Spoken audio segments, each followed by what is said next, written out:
মুআজ্জাজ হাজরিন, আমার বিষয়বস্তু নির্ধারিত হলো এই জায়গায় যে ইসলামী সংস্কৃতি বনাম অপসংস্কৃতি, এটি এই বিষয় নিয়ে হালকা সংক্ষিপ্ত কথা বলতে চাই। সংস্কৃতি তো সবাই বুঝে, এই সংস্কৃতিতে আমাদের রীতি রেওয়াজ, পোশাক আশাক, আমাদের বিশ্বাস, বিয়ে শাদী, আনন্দ উদযাপন, দুঃখ খুশি, অনেক জায়গায় সংস্কৃতির একটি বড় বিষয় আছে। এই জন্য আজকে অপসংস্কৃতির আগ্রাসন আছে, সয়লাব আছে। আমরা অজান্তেই যেন বিদেশি বা বিজাতীয় সংস্কৃতিতে জড়িয়ে পড়েছি। এই জন্য যুব সমাজ, বিশেষ করে আমাদেরকে সচেতন করবার জন্য আয়োজকরা হয়তো এ ধরনের একটি বিষয় বেছে নিয়েছেন। তবে সাধারণ মানুষ যারা সংস্কৃতি বা এ ধরনের বিষয়গুলো বুঝেন না বা বুঝবার চেষ্টা করেন না, তাদের জন্য হয়তো বিষয়গুলো একটু জটিল বা কঠিন মনে হলেও আমরা খুব সাদা মাথায় কথা বললে এটা বুঝবো যে এটি সবার জন্যই জরুরি। আমি সংস্কৃতি শব্দটুকু ব্যবহার হয়তো আপাতত করলাম না, বিষয়টি বোঝানোর স্বার্থে বা সুবিধার্থে। কিন্তু আপনারা জানেন যে আমাদের ঘরে যেমন বিয়ে শাদী হয়, অমুসলিমদের ঘরেও তো বিয়ে শাদী হয়, তারাও তো বিয়ে শাদী করে। আমাদের আপন যেমন মারা যায়, তাদেরও আপনজন মারা যায়। আমাদের ঘরে যেমন ছেলেবেলে হয়, তাদের ঘরেও কি হয়, ছেলেবেলে হয়। কিন্তু আসলে কি প্রত্যেকেই এই আনন্দ উৎসব অথবা এই যে জন্ম মৃত্যু একইভাবে পালন করে না, একইভাবে উদযাপন করে না। তাদের ঘরে যদি কোনো আনন্দের কিছু হয়, তারা হয়তো ওলো দেয়। আমাদের ঘরে যদি বাচ্চা হয়, আজান একামত দেয়া হয়। তাদের ঘরে তাদের যদি কেউ মারা যায়, হয়তো চিতায় গিয়ে পুড়িয়ে ফেলে বা অন্য কোনো রীতি অবলম্বন করে। আমাদের কেউ মারা গেলে সেখানে গোসল এবং কাফন দাফনের একটি পদ্ধতি আছে। তাদের কেউ যদি মারা যায়, সেখানে হয়তো যেখানে দফন করা হয় সেখানে 1 মিনিটের নীরবতা পালন করে অথবা ফুল দিয়ে বরণ করে, ফুলের তাদেরকে শ্রদ্ধা জানায়, তাদের প্রয়াত মৃত্যু মানুষকে এভাবে শ্রদ্ধা নিবেদন করে। আর আমাদের কেউ যদি মারা যায়, কবরে শায়িত থাকে, তখন আমরা সেখানে চুপ করে থাকি না, সেখানে কোরআন পড়ি, তাদের জন্য দোয়া করি, আমরা সওয়াব পৌঁছায়। তাহলে বোঝা যায় তাদের বিয়ে শাদীর মধ্যে 3-4 দিনের অনুষ্ঠান না খেয়ে অনেকগুলো কত কিছুই হয়। আমাদের বিয়ে শাদীটা বড় সাদা মাটায় হয়, মসজিদে হয়, সাক্ষী মোহর এবং সুন্নতে কায়দায় হয়। সেই বিয়ে শাদীর মধ্যে বিদেশি সংস্কৃতির কোনো এই যে নগ্নতা, বেহায়াপনা, গান বাজনা, ডোল তবলা অথবা বরযাত্রী বা বরযাত্রী এই জাতীয় কিছুই থাকে না। তাহলে বোঝাই যায় সংস্কৃতির শব্দ বাদ দিলেও আমাদের আনন্দ উৎসব, আমাদের দুঃখ বেদনা, আমাদের মৃত্যু জন্ম এগুলো তাদের মতো হয় না। তাদের মতো কেন হয় না?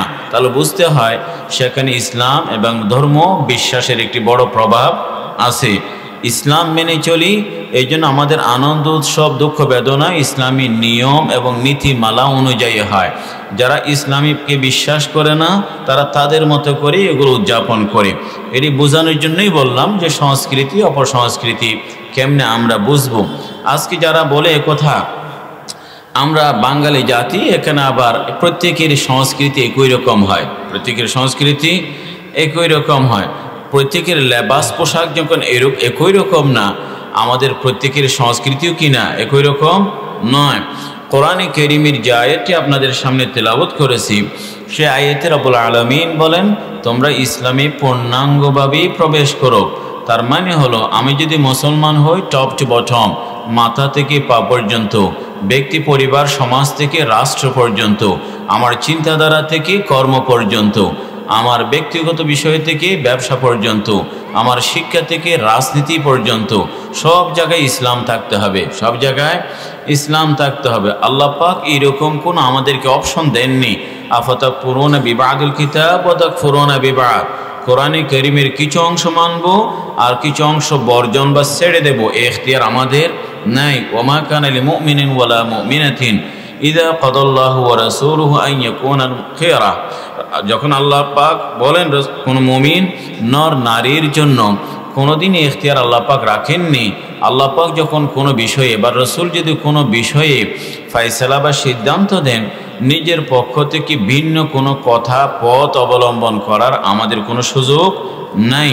তাহলে বোঝাই যায় মানলে পুরোটাই মানতে হয়, কিছু মানবো কিছু ছাড়বো এই ইখতিয়ার আমাদের নাই। শুধু মানলেও হবে না, নিঃসংকোচে মানতে হবে, দ্বিধাদ্বন্দ্ব ছাড়াই, সন্দেহ ছাড়াও মানতে। ফালা ওয়া রাব্বিকা লা ইউহাক্কিমুনা ফীমা শাজারা বাইনাহুম। রব্বুল আলামিন কসম খেয়ে বলেন, তারা যদি আপনি যা ফয়সালা দেন ওরা যদি বিনা সংকোচে না মানে, তোমার রবের কসম তারা মুমিন না। লা ইউমিনুন হাত্তা ইউহাক্কিমুকা ফীমা শাজারা বাইনাহুম সুম্মা লা ইয়াজিদু ফী আনফুসিহিম হারাজাম মিম্মা কাদাইত ওয়া ইউসাল্লিমু তাসলিমা। আমি এই আয়াতগুলো আপনাদের সামনে পড়লাম যে আমরা যদি ইসলাম মানি পুরোটাই মানতে হয়, আর কিছু মানবো কিছু ছাড়বো, এই ইখতিয়ার এই অধিকার আল্লাহ পাক দেননি। আসুন এবার সংস্কৃতির বিষয়গুলো আমরা বুঝি, আমাদের জন্য কিভাবে বিদেশি সংস্কৃতিগুলো আমরা কিভাবে যেন অজান্তে অবলম্বন করেছি। যখন বিদেশি বা বিজাতীয় সংস্কৃতি অবলম্বন করি তখন আমরা ধীরে ধীরে অনেক কিছুই অবলম্বন করি, অনেক কিছুই। আমাদের সংস্কৃতি হলো কারোর সাথে দেখা হলে আসসালামু আলাইকুম ওয়া রাহমাতুল্লাহ, আসসালামু আলাইকুম ওয়া রাহমাতুল্লাহ। যতদিন পর্যন্ত মুসলমানদের মাঝে ইসলামী চেতনা, ইসলামী মূল্যবোধ ছিল, ততদিন এক মুসলমান আর এক মুসলমানকে এভাবেই স্বাগত জানাতো।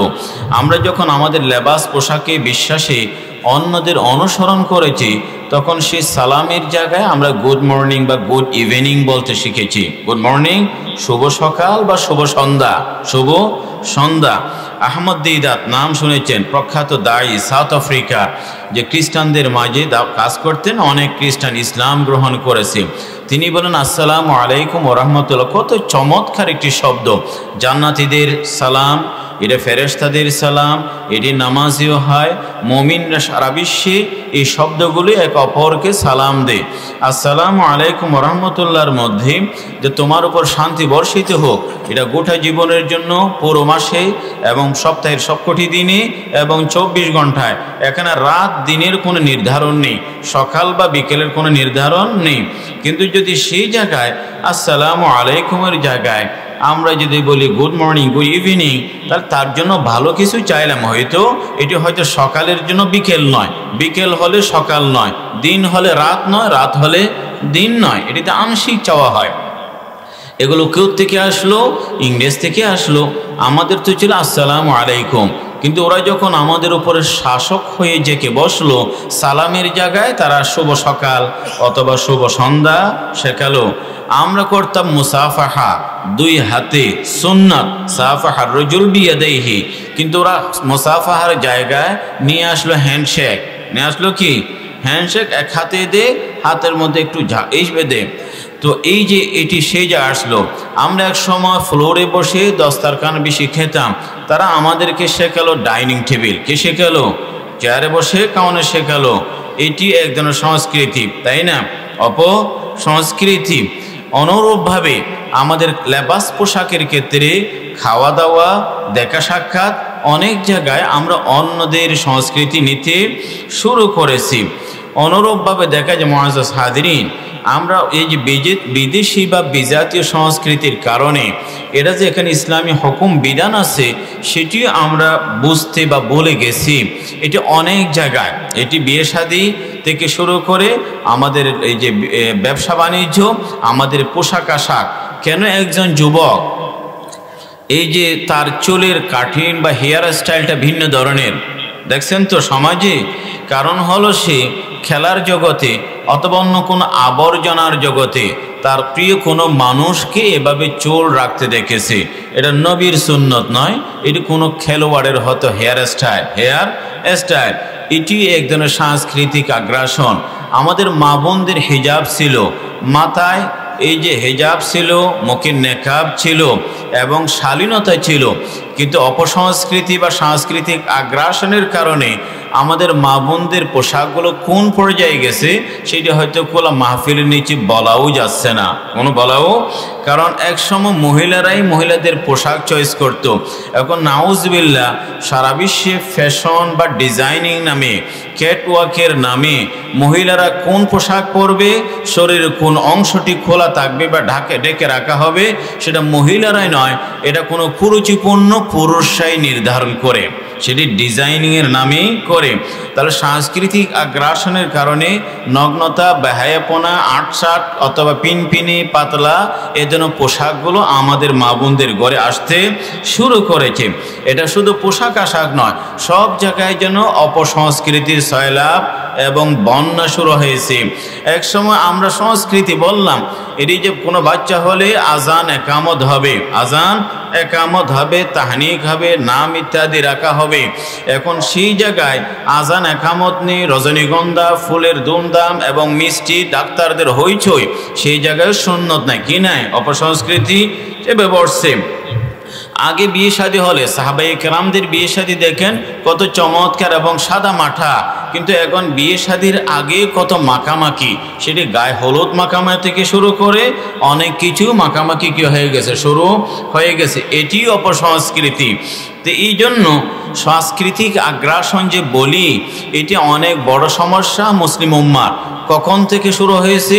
যখন থেকে আমরা নিজেদের পরিচয় ভুলে গেছি, আমরা নিজেদের পরিচয় বলে গেছি।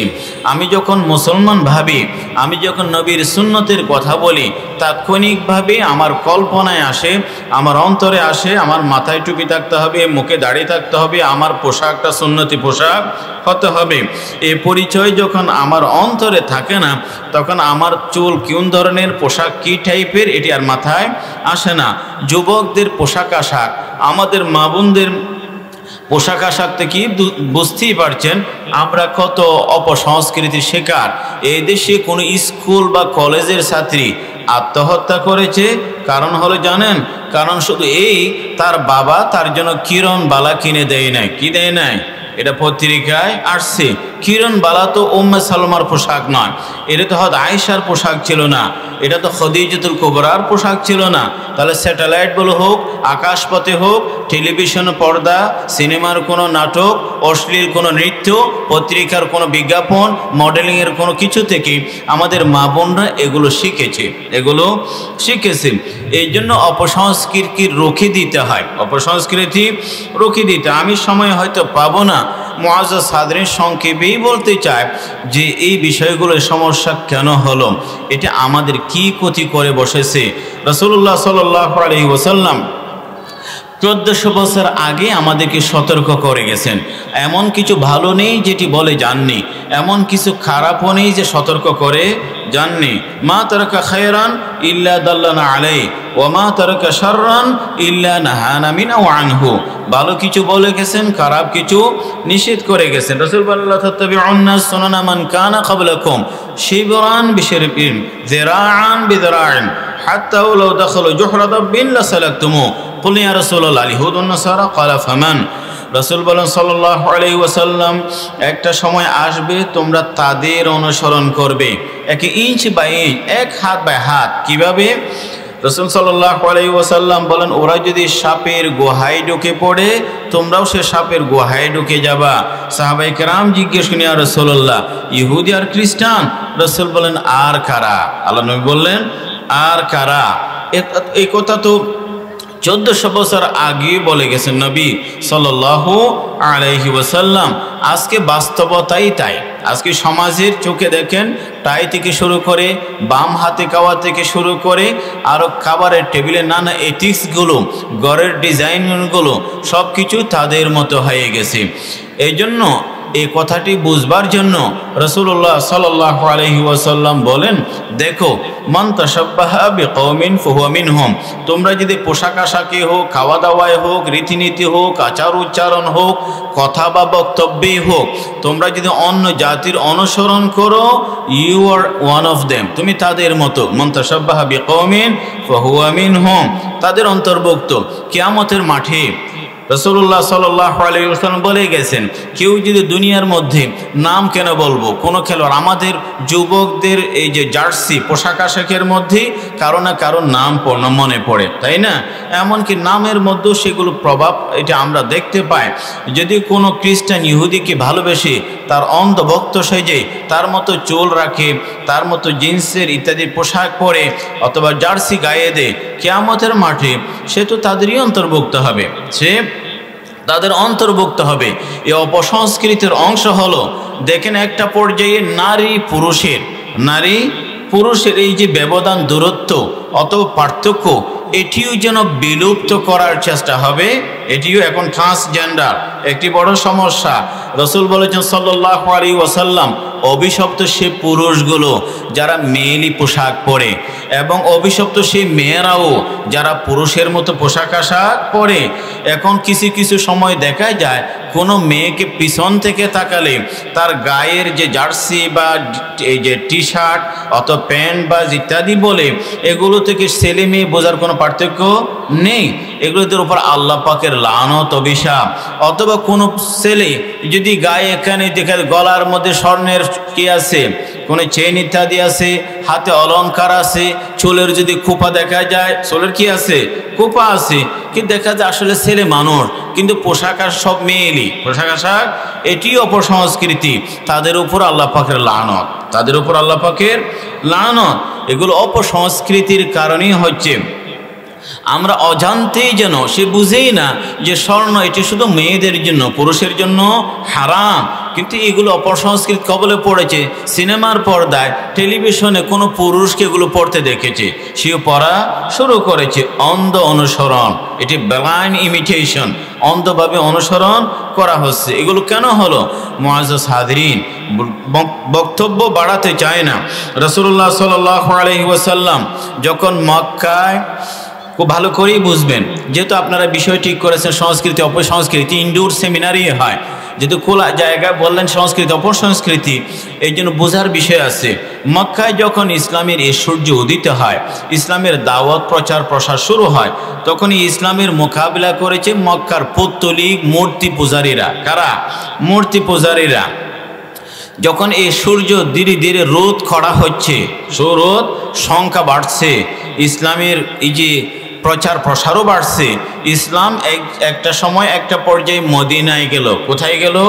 মদিনায়। তখন বিরোধীদের সংখ্যাও বাড়ছে। মক্কায় শুধু মুশরিক ছিল, মদিনায় ইহুদি এবং মুনাফিকরাও সংযুক্ত হলো, মুনাফিক ইহুদিরাও। এবং সে সূর্য ইসলামের যখন মুতায় গেল, তবুকে গেল, খ্রিস্টানরাও ইসলামের বিরুদ্ধে গেল। কাদেসিয়ায় যখন গেল, তখন ইরানের অগ্নি পূজারী পারস্যরাও সংযুক্ত হলো। তার মানে হলো ইসলামের পথ চলায়, অগ্রযাত্রা, ইসলাম যত বেশি সামনের দিকে অগ্রসর হয়েছে, তত বেশি বিরোধিতার সম্মুখীন হয়েছে, বিরোধিতার। এমনকি সারা বিশ্বে যেখানে ইসলাম গেছে, বিরোধিতাও হয়েছে। ইসলাম খুবই একটি সহজ মসৃণ পথে ইসলাম সামনের দিকে বাড়ায়নি। প্রতিটা মুহূর্তে বাতিলের মোকাবেলা করে, চড়াই উতরাই পেরিয়ে, হাজার বাঁধগুলো ডিঙ্গিয়ে মোকাবেলা করে ইসলাম সামনের দিকে অগ্রসর হয়েছে। এটি ইসলামের ইতিহাস প্রায় 1200 বছর। কয়শো বছর? 1200 বছর পর্যন্ত মুসলিম উম্মার ইতিহাসে অধপতন ছিল। কি ছিল? অধপতন ছিল, আমাদের ব্যর্থতা ছিল।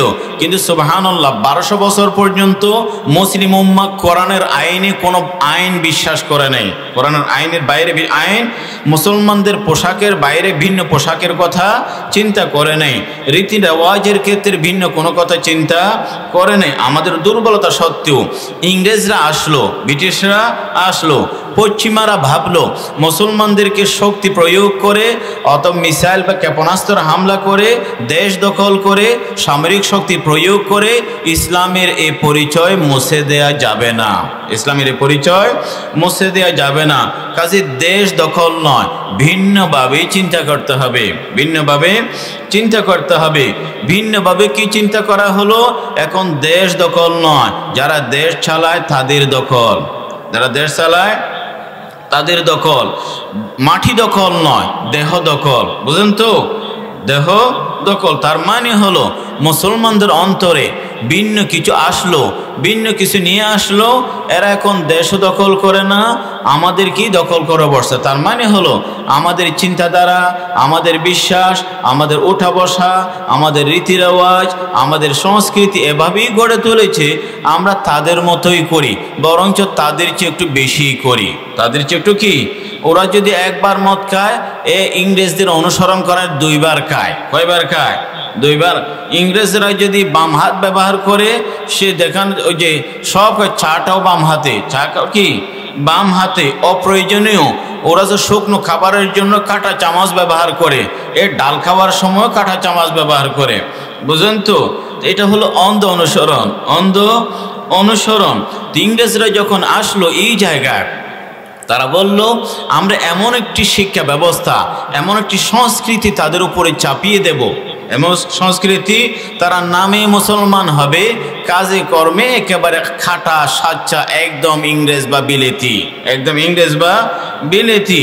এই জন্য সে শিক্ষা ব্যবস্থায় তারা মুসলমান নাম বহন করেছে, কিন্তু ইংরেজের তাবেদার, চাটুকার, তল্পিবাহক এবং তাদের তোষামতকারী তৈরি হয়েছে, তোষামতকারী তৈরি হয়েছে। যখন তারা ধীরে ধীরে এমন একটি জিনিস আমাদের উপর চাপিয়ে দিল, এখন তাদের পোশাক আশাকই আমাদের সমাজে ভদ্র এবং স্মার্ট হওয়ার পরিচয়। সমাজে এই যে আমি কোনো পোশাককে ডালাওভাবে নাজায়েজ বলি না, বলছি নাজায়েজ বলি নাই, কিন্তু কোথাও যদি একজন জুব্বা সুন্নতি পোশাক নিয়ে আসে আর একজন যদি প্যান্ট শার্ট পরে আসে, আপনাদের দৃষ্টিতে প্যান্ট শার্ট পরে আসাটা অতি স্মার্ট, বলি কি স্মার্ট। এ মানসিকতা কে ঢুকিয়ে দিল? কে ঢুকিয়ে দিল? একজন দস্তরখানা নিয়ে বসে আর একজন ডাইনিং টেবিলে বসে, ডাইনিং টেবিলে বসা মানুষটাকে আপনি অতি আধুনিক মনে করেন, অতি স্মার্ট মডার্ন মনে করেন, তাহলে সব জায়গায় হীনমন্যতা, অন্যদের জিনিসগুলো সাংস্কৃতিক আগ্রাসনের মাধ্যমে আমাদেরকে ঢুকাইয়া দিল। এই জন্য ইংরেজরা এমন একটি বিষয় তারা আমাদের সামনে নিয়ে আসলো, দুঃখজনক, এটা হলো বড় দুঃখজনক। আমরা আমাদের পরিচয়টা তারা বলিয়ে দিয়েছে, আমাদের পরিচয় বলিয়ে দিয়েছে। এখন শুধু আমরা নাম সর্বস্ব মুসলমান, নাম সর্বস্ব মুসলমান, এমনকি নাম সর্বস্ব নেই, কারণ কিছু মুসলমানের নাম থেকে বোঝা যায় না মুসলমান কিনা মুসলমান।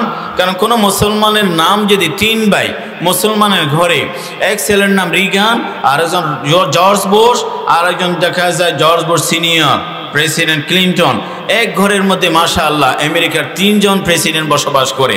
এক ঘরের মধ্যে কয়জন? 3 জন প্রেসিডেন্ট। তার নামের মধ্যেও তো ইসলাম নাই, নামের মধ্যেও কি নাই? ইসলাম নাই।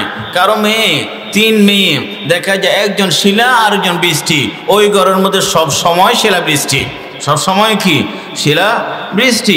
তাহলে মেয়ের মধ্যে কোনো নামের মধ্যে কি না, পোশাক আশাক তো অনেক আগে হারিয়ে ফেলেছে, বিয়ে শাদী থেকে সুন্নত আগেই বিদায় নিয়ে গেছে, চুল থেকে শুরু করে সব কিছু আগে থেকেই সুন্নত অনুপস্থিত, নাম যেটা ছিল সেটিও অনুপস্থিত। এমনকি কিছু নাম এমনও আসছে যে নাম থেকে বোঝাই যায় না ছেলে নাকি মেয়ে, ছেলে নাকি মেয়ে। আচ্ছা বলুন তো, এই জাতীয় কোনো মুসলমান যদি মারা যায়, পোশাক আশাক থেকেও চেনা না যায়, চুলের চেহারার ধরন থেকেও বোঝা না যায়, নাম থেকেও বোঝা না যায়, এই লোকটা দফন কফন করার জন্য, মুসলমান হবার নিশ্চিত হবার জন্য কাপড় খোলা ছাড়া আর কোনো উপায় আছে? আর কোনো উপায় থাকে না। এই জন্য মুআজ্জাজ হাজিরিন, মানে খতনা করা হয়েছে কিনা আর কি, এই জন্য আমরা বলি যে সংস্কৃতিটা আমাদের পরিচিতি, এটা আমাদের পরিচিতি। অপসংস্কৃতি আমাদের সঙ্গে যায় না, মোটেও না। এই জন্য এটা স্বাভাবিক একটি বিষয়, ছোট্ট বিষয় দেখলে হবে না, এটি ইসলামী আকীদা বিশ্বাসের সাথে এটি আমাদের ওতপ্রোতভাবে জড়িত। কাজে এই জাতীয় কথাগুলো আমরা বিশ্বাস করতে পারি না যে ধর্ম যার যার, উৎসব সবার, এটি বিশ্বাস করতে পারে কেউ? এটা কখনো বিশ্বাস করতে পারে না। ধর্ম যার যার, উৎসব যদি সবার হয়, চাকরি যার যার, বেতন সবার, কেউ বিশ্বাস করবে? বিয়ে যার যার, স্ত্রী সবার, কেউ বিশ্বাস করবে? ব্যবসা যার যার, লাভ সবার, কেউ বিশ্বাস করবে? এ কথাগুলোও যেমন গ্রহণযোগ্য নয়, ধর্ম যার যার, উৎসব সবার, এ কথাও কি নয়, গ্রহণযোগ্য হতে পারে না। কাজে আমাদের ঈদের দিনে, কোরবানির দিনে অন্যদের কখনো দেখা যায় না, টর্চ লাইট জ্বালালো অন্যদেরকে দেখা যায় না, কিন্তু আমরা হুমড়িকে পড়ি তাদের উৎসব সবার নামে, উৎসব সবার নামে। তারা, আমরা তো যাই, আমরা আত্মঘাতী জাতি, আমরা আত্মবোলা জাতি, আত্মবোলা গায়রত কই, মর্যাদা বোধ কই। এই জন্য বলি যে আমরা অপসংস্কৃতির শিকার আমরা হব না। সেটি মা বোনদের পোশাক আশাক থেকে শুরু করে পুরুষেরও ক্ষেত্রে, আমাদের চলাফেরা, আমাদের খাবারের পদ্ধতি, আমাদের উৎসব আনন্দ, আমাদের দুঃখ বেদনা, আমাদের দুঃখ বেদনা না হলে আপনারাই বলেন, অনেক শিক্ষিত মুসলমান এবং পদধারী দেখা যায়, কোথাও কোথাও বড় পরিসরও দেখা যায়, বলে সবাই 1 মিনিট নীরবতা পালন করুন, বলে হয় কি না? 1 মিনিট নীরবতা, কাকে? কাউকে শ্রদ্ধা জানানোর জন্য। এটা এটা ইসলামের মোটেও না। ইসলামের মধ্যে 1 মিনিট চুপ করে থাকাটা কারো প্রতি শ্রদ্ধা হয় না। কিন্তু তাহলে বুঝতেই হবে, এ সমস্ত জায়গা আমরা অন্যদের অপসংস্কৃতি শিকার। কারণ অন্য জাতির মাঝে তারা তাদের প্রয়াত মৃত মানুষকে শ্রদ্ধা জানানোর জন্য 1 মিনিট চুপ করে থাকে। আমি বলি বড় দুঃখের সাথে বলি যে তারা চুপ করে থাকে, কারণ হলো তারা বলার কিছুই নেই। বলার কিছু, তাদের কাছে এমন কোনো কথা আছে যেটা পড়লে কবরে যাবে? আছে? এরকম কিছু নেই। তুমি মুসলমান, তুমি তো সূরা ফাতিহা পড়লেই কবরে যাবে, সূরা ইখলাস পড়লেই যাবে, তুমি কেন চুপ করে থাকবা? ওদের নাই কিছু, এই জন্য ওরা চুপ করে থাকে। তোমার তো আছে, এই জন্য তুমি চুপ করে দেখো না, তুমি পড়ো। তাহলে এই বিষয়গুলো কোত্থেকে আসছে? অপসংস্কৃতির কারণেই আসছে। এই ধরনের হাজারো নজির সমাজে দিন দিন অপসংস্কৃতির সয়লাব সব জায়গায় ছড়িয়ে পড়ছে। বিয়ে শাদিতে কোনো হুজুর, কোনো আলিম যেতে পারে? এই অবস্থায় আছে? এই অবস্থায় নাই। কেন? সব যা আগা গোড়াই অপসংস্কৃতি। এবং অপসংস্কৃতির আগ্রাসন শুধু পত্রিকার মাধ্যমেই নয়, টেলিভিশন চ্যানেলগুলো, নাটক, সিনেমাগুলো কি শেখায়? অপসংস্কৃতি শেখায় না সুস্থ সংস্কৃতি শেখায়? অপসংস্কৃতি শেখায়। কারণ আমরা আলহামদুলিল্লাহ সিনেমা দেখি না, দেখার আগ্রহ নেই, গান শুনি না, শোনার আগ্রহ নেই, বড় মজমায় বলা যায়। কিন্তু এই জন্য অনেকে মাহফিলের মধ্যে এসব গানের 2-3 লাইন বলতে পারে, আমি 1 লাইনও বলতে পারি না, আমার কোনো গানের 1 লাইনও কিনে জানা নেই। তবে যেইটুকু পড়াশোনা পত্রিকায় পেয়েছি, ওই জায়গার মধ্যে শুনেছি এ সমস্ত জায়গায় ইসলামের মূল সংস্কৃতির জায়গায় আঘাত হানা হয়। কি করা হয়? আঘাত হানা হয়, যাতে করে ইসলামী সুন্নাহ, ইসলামী সংস্কৃতির প্রতি সাধারণ মানুষের ঘৃণাবোধ তৈরি হয়। কি হয়? ঘৃণাবোধ তৈরি হয়। এই জন্য কোনো নাটকের মধ্যে অথবা কোনো সিনেমায় সবচেয়ে ভালো মানুষ যাকে সাজানো হয়, তার মুখে দাড়ি নেই, দাড়ি নেই, কিন্তু তার কাজের লোকের মুখের মধ্যে কি আছে? দাড়ি আছে, দাড়ি আছে, তার খেদমত করে। অত গরিব মানুষটার মুখে কি আছে? দাঁড়িয়ে আছে। কি বোঝানো হয়? দাড়িওয়ালা মানুষগুলো গরিব হয়, তারা মানুষের সেবা দেয়। তারা কি দেয়? মানুষের সেবা দেয়। দেখা যায় গড়ের যে আসল মেয়ে, তার কোনো হিজাব, বোরকা, পর্দা কিছুই নেই, কিন্তু তার কাজের মেয়ে হিজাব পরে। তার কাজের মেয়ে কি পরে? হিজাব পরে। তাহলে বোঝা যায় সমাজের মধ্যে যারা বোরকা হিজাব পরে, এরা কাজের মেয়ের প্রকৃতির মানুষ, এরা কোনো আধুনিক না, ভদ্র বা সম্ভ্রান্ত পরিবারের কেউ না, ভদ্র বা সম্ভ্রান্ত পরিবারের কেউ না। যদি এইরকম কোটি কোটি দর্শককে লাখো সিনেমার মাধ্যমে 24 ঘন্টা টেলিভিশন বা আকাশপথে সমাজের কোটি মানুষকে যদি এভাবে কৌশলে যদি সুন্নাহ, লেবাস, দাড়ি, টুপির বিরুদ্ধে যদি এভাবে প্রচারণা করা হয়, এটা অপসংস্কৃতি। এটা কি? অপসংস্কৃতি, আগ্রাসন। এই জন্য সমাজের মধ্যে এই জিনিসগুলোর প্রতি যেন ধীরে ধীরে অনীহা সৃষ্টি হয়েছে। নাউযুবিল্লাহ। মনে রাখবেন, সুন্নত মানতে না পারা এটি গুনাহ, আমাদের ব্যর্থতা। তবে সুন্নতকে নিয়ে উপহাস করা, সুন্নতকে নিয়ে কি করা, কখনো কুকুরের মাথায়, কখনো বিড়ালের গলায় যদি এগুলো দেয়া হয়, এটি সরাসরি কুফরি। এটা সরাসরি কি? এটা কুফরি হবে। মুআজ্জাজ হাজিরিন, এই জন্য এমন একটি জামানায় রাসূলুল্লাহ সাল্লাল্লাহু আলাইহি ওয়াসাল্লাম সতর্ক করে গেছেন, ফতুবা লিল গুরাবা, ফতুবা লিল গুরাবা। আমরা অন্যদের সংস্কৃতিতে যাব না, অন্যদের পোশাক আশাক, কথাবার্তার ধরন, খাওয়া দাওয়ার পদ্ধতি, বিয়ে শাদী, আনন্দ উৎসব, এগুলোর মধ্যে আমরা অন্যদের অনুসরণ করব না। কিয়ামতের মাঠে আমরা যেন সাহাবায়ে কেরামের সাথে থাকি, যুগ যুগ মুমিনদের সাথে, তাদেরই পোশাক হোক এবং তাদের মতো করে অনুসরণ করি। অন্যদের মতো হওয়ার চেষ্টা করলে রাসূল বলেন, মান তাশাব্বাহা, মান তাশাব্বাহা, আমি যদি তাদের মতো হবার চেষ্টা করি, তাদের মতোই হবা, তাদের মতোই হবা। আলমার ও মামান আহাব, এটি তো অনেক গুরুত্বপূর্ণ হাদিস। রাসূলুল্লাহ সাল্লাল্লাহু আলাইহি ওয়াসাল্লাম থেকে হযরত আনাস বর্ণনা করে রাদিয়াল্লাহু আন, এই হাদিস শোনার পরে তিনি বলেন, আমি জীবনে সবচেয়ে বড় আনন্দিত হয়েছি যে যাকে ভালোবাসে তার সাথেই হবে। কারণ পোশাক আশাক থেকে শুরু করে আপনি বুকে হাত রেখেই বলেন, তার মতো কেন আপনি টি শার্ট পরেন, জিন্সের ইত্যাদি পরেন, কারণ আপনি তাকে ভালোবাসেন। নবীর সুন্নাত শেখেলে মনে হয়, আর রোনাল্ডোর পোশাকটাকে অনেক আধুনিক মনে হয়, অনেক কি মনে হয়? আধুনিক মনে হয়। তো নবীর ভালোবাসা, নবীর প্রতি মহব্বত কতটুকু গ্রহণযোগ্য হবে? কতটুকু গ্রহণযোগ্য হবে? কেউ যদি কারো অনুসরণ করে, রাসূল সাফ বলে দিয়েছেন পরিষ্কার ভাষায়, হাসন নসর তাদের সাথেই হবে, হাসন নসর তাদের সাথে হবে।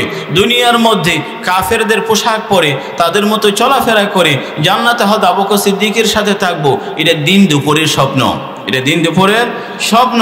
যদি তাদের সাথেই থাকতে চান তাদের মতোই চলুন, তাদের মতোই কি বিয়ে শাদী থেকে শুরু করে সব কিছুই। রব্বুল আলামিন আমাদেরকে অপসংস্কৃতি হেফাজত করুন, সুস্থ এবং সুন্দর সংস্কৃতি চলার তৌফিক দান করুন। ওয়া আখিরু দাওয়ানা আলহামদুলিল্লাহি রাব্বিল আলামিন।